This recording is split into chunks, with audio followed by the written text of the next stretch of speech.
اللہ اللہ اللہ اللہ اللہ اللہ اللہ اللہ اللہ لا الہ الا ہوا۔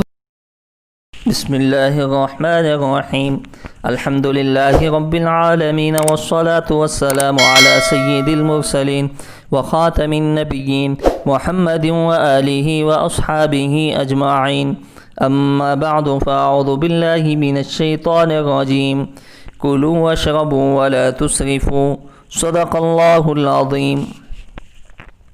معزز سامعین، ہم آج آپ کے سامنے حفظان صحت کے متعلق احادیث کی روشنی میں کچھ عرض کریں گے۔ بنیادی بات یہ ہے کہ آدمی کو صحت کے قائم اور باقی رکھنے میں دو چیزیں ہیں۔ یہ ایک تو روزانہ اس کو کچھ نہ کچھ اپنے ماہر ڈاکٹر کے مشورے سے ورزش کرنی چاہیے، اور اسی طرح دوسرا غذاؤں میں احتیاط کرنا چاہیے۔ ورزش جناب محمد رسول اللہ صلی اللہ علیہ وسلم سے ثابت ہے۔ آپ نے بھاگ دوڑ کا مقابلہ کیا ہے، ریس جس کو کہتے ہیں، اور اسی طرح تیراکی آپ علیہ السلام نے کی ہے۔ اس قسم کی چیزیں آپ علیہ السلام سے منقول ہیں۔ اما جان عائشہ رضی اللہ تعالی عنہا کے ساتھ آپ نے 2 یا اس سے زیادہ مرتبہ ریس کا مقابلہ کیا ہے، بھاگنے کا مقابلہ کیا ہے۔ ایک مرتبہ اماں جان آگے بڑھ گئی اور ایک مرتبہ جناب محمد رسول اللہ صلی اللہ علیہ وسلم آگے بڑھ گئے۔ تو اس واقعے سے ہم کو معلوم ہوتا ہے کہ ورزش بھی انسان کی زندگی کے لیے بہت ہی اہم ہے۔ ہم جہاں پر کمانے کے لیے، پڑھائی کے لیے، اپنی تجارت کی ترقی کے لیے گھنٹوں لگاتے ہیں، دن لگاتے ہیں، وہیں پر 24 گھنٹے میں ایک نظام ایسے بنانا چاہیے جس میں ہم اپنی صحت کا بھی خیال کر سکیں، ورزش بھی کر سکیں۔ تو ہر آدمی کو، چاہے مرد ہو یا عورت ہو، اپنی اپنی طبیعت کا خیال رکھنا چاہیے، اس وجہ سے کہ آپ علیہ السلام نے فرمایا کہ اللہ کے نزدیک مضبوط اور صحت مند جو مومن ہوتا ہے وہ زیادہ محبوب ہوتا ہے کمزور اور بیمار مومن کے مقابلے میں۔ تو اس وجہ سے ہر ایک کو چاہیے کہ اپنی صحت کا خیال رکھے۔ اور دوسرے، حفظان صحت کے لیے کھانے پینے میں بھی احتیاط کرنی چاہیے، یعنی کوئی ایسی غذا نہ کھائے جس سے صحت خراب ہو، صحت پر اثر پڑے، اور ایسے اسباب بھی اختیار نہیں کرنا چاہیے جو بیماری کو دعوت دیتے ہیں۔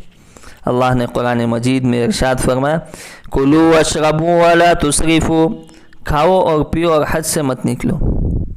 یہ حد سے نکلنے کی ممانعت حفظان صحت کی اصول میں سے ہے، کیونکہ جب کھانے میں اعتدال نہیں رہے گا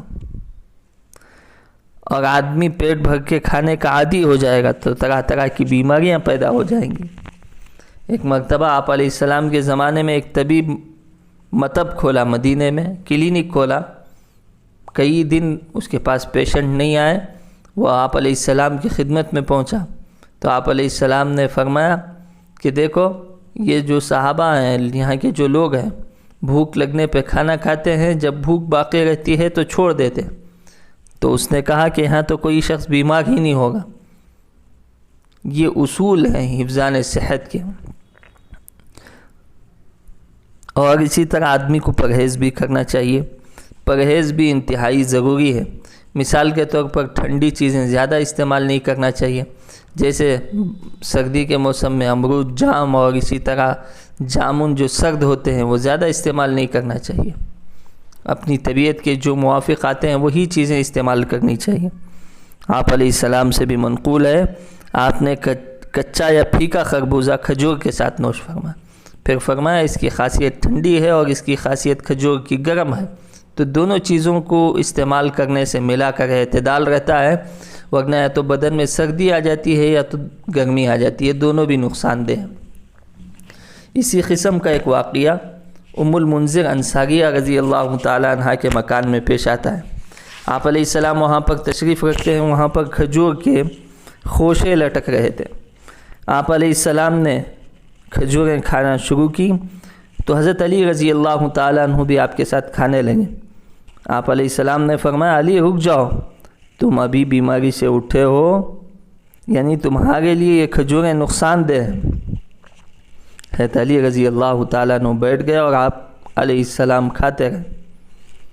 اب ام المنذر انصاریہ کہتی ہیں رضی اللہ تعالیٰ عنہ، میں نے چقندر اور جو کا کھانا یعنی کھچڑا تیار کیا، یہ دونوں ٹھنڈی غذائیں ہیں۔ آپ علیہ السلام نے حضرت علی کو مخاطب کر کے فرمایا علی اس میں سے لو، یہ آپ کے لیے زیادہ موافق ہے۔ تو اس وجہ سے انسان کو چاہیے اس طرح کی چیزیں استعمال کرے جو اس کی صحت کے لیے مفید ہے، اور اس طرح کی چیزوں سے بچے جو اس کی صحت کے لیے، طبیعت کے لیے نقصان دہ ہے۔ اللہ تعالیٰ سے دعا ہے کہ اللہ تبارک و تعالیٰ حفظان صحت کے اصول کے ساتھ زندگی گزارنے کی توفیق نصیب فرمائے، دم عزیز کسی محتاج کا محتاج نہ بنائے، اور اللہ تبارک و تعالیٰ صحت و عافیت کے ساتھ آخری سانس تک رکھے اور خاتمے والی موت ہم تمام کی نصیب فرمائے۔ آمین و آخر دعوانا ان الحمد للہ رب العالمین۔